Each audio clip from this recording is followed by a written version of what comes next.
Welcome to my mini blog. বলুন তো ঘুরতে কার না ভালো লাগে?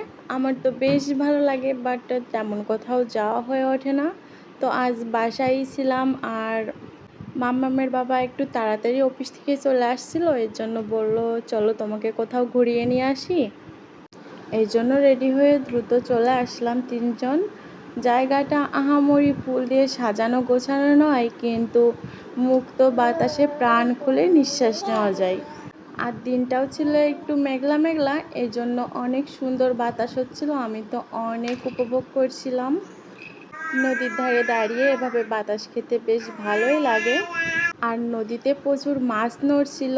মাম্মামের বাবা দেখে তো এক প্রকার পাগলই হয়ে যাচ্ছিল, বলছিল আমি এখনই বড়শি কিনে এনে মাছ ধরবো। ও ছোটোবেলায় মাছ ধরতে অনেক পছন্দ করতো, তো এই জন্য আর কি সামলাতে পারছে না নিজেকে।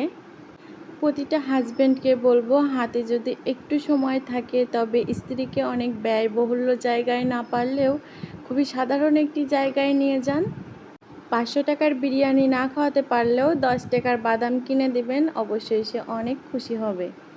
আর এখানে তো মাম্মামও মুক্ত বাতাস পেয়ে অনেক খুশি হচ্ছিল, ও তো নিচে নেমে যেতে চাচ্ছিল। সব মিলিয়ে আমরা সবাই অনেক হ্যাপি।